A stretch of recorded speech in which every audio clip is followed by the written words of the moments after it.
Israel continues to hunt Hamas leadership all across Gaza, and the U.S. Navy repels a Houthi attack in the Red Sea. What's going on, everyone? Let's take a look at some updates as it relates to the ongoing war between Israel and Hamas. I'm recording this at 7:30 a.m. Central on Monday, December 4th, 2023. Overnight, Israel announced the names and showed the pictures of 3 of their soldiers that they say were killed during ongoing combat operations in and around Gaza.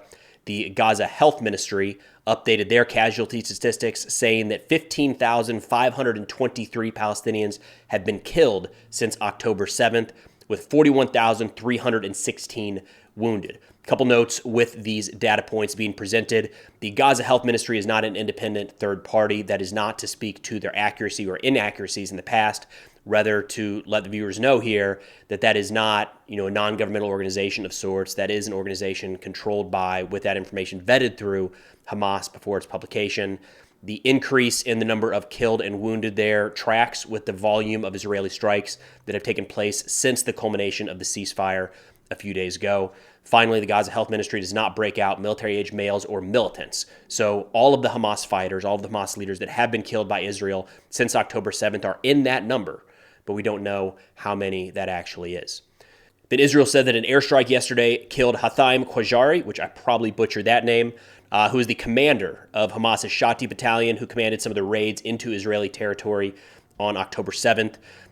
We are getting into a next phase of this war. So it sounds like this phase is going to be much more focused on Israel, specifically targeting, going after to eliminate key Hamas leaders in Gaza. If we step back, it looks like the first phase from October 7th up until this ceasefire went into effect. I think it's safe to say that Israel was targeting Hamas military infrastructure. We saw a lot of rocket launch points destroyed, a lot of tunnels, entrances and tunnels themselves destroyed, a lot of weapons, storage locations found, destroyed, confiscated, things of that sort. I wouldn't say that Israel was not targeting Hamas leadership, but it sounds like this next phase is going to be much more deliberate, going after those at the top. And in line with that, the Israeli Defense Forces Arabic spokesperson put out a video yesterday that I'll show here, showing going over a board of all of the various Hamas leaders who have been killed by Israel in the past 2 months, wrapping up at the end of the video with a cryptic message of who's next. Now, I wanted to follow up on a claim from Hamas yesterday about a pretty significant attack. So they put out that they were able to sneak up on a group of 60 Israeli soldiers, lay 3 different explosives around their location, like a tent area, maybe a forward outpost type deal. They detonated those and then say they engaged with small arms fire, causing significant casualties in the Israeli ranks. We haven't really seen anything to substantiate that at this point, right? So the one-off attacks, it's kind of a mix. When it's a random attack against a tank, sometimes we get the footage, sometimes we don't. But Hamas saying that they attacked an Israeli bulldozer really isn't anything spectacular or significant. Saying that they killed or wounded upwards of 60 Israeli soldiers that would be the most significant casualty incident for Israel in this war so far by a lot. So in looking through some of Hamas media, they've not released any videos, not released any pictures, not released any follow-up information about that attack. And, as mentioned earlier, Israel did announce that 3 of their soldiers were killed in the fighting yesterday. Israel does not put out when their soldiers are wounded, which is not unusual. It's not something that militaries usually get into in the middle of a fight. But we also did not see in any Israeli media reports of significant fighting, which in talking with a few folks in Israel, that has tended to be kind of the code word ahead of time. If there's casualties mounting in an operation or in an area of this war, the early reports tend to say something along the lines of significant fighting or escalation and violence to kind of prep the population, if you will, that casualties could be forthcoming. That doesn't appear to have come out at all yesterday. So as of now, I would take that Hamas claim of 60 Israelis killed or significantly wounded with a pretty hefty grain of salt. Then the Houthis down in Yemen yesterday launched ballistic missiles against 3 commercial ships and attacked U.S. Navy vessels in the region, which is, look, it's ramping up there in a lot of ways. A couple weeks ago, the Houthis shot down a U.S. Reaper drone that they say was in their airspace. The U.S. says in international airspace. Since then, they've commandeered, taken over a commercial vessel, attacked at least a couple more. U.S. ships in the region are regularly shooting down Houthi drones and missiles, and it really really picked up yesterday. So around 9:15 a.m. Sana time down in Yemen, the USS Carney detected an anti-ship ballistic missile fired from Houthi territory towards the Unity Explorer, a commercial vessel in the region, impacting in the vicinity of that region.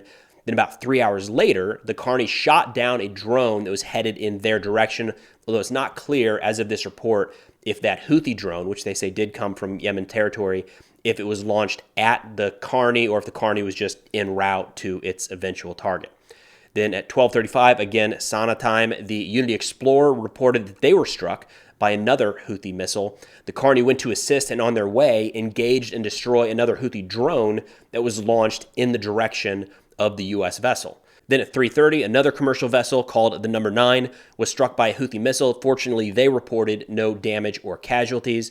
Then an hour later, the Sophie 2, the third commercial vessel in this report, sent the distress call that they were now also hit by a Houthi missile, also reporting no significant damage. The USS Carney then headed towards their direction, and in the process, you guessed it, shot down another Houthi drone fired at least in the vicinity of that U.S. ship. Now, as all of this was coming out, the Houthi military put out a statement saying, quote, "We will defeat the ships of the Israeli army in the Red Sea and destroy them at whatever level we reach. We will not hesitate to hit them and allow the whole world to know about it," end quote. Now, in this, so the Houthis say they're attacking Israeli ships. In this case, it looks like the association, any Israeli association here is pretty loose, like at best.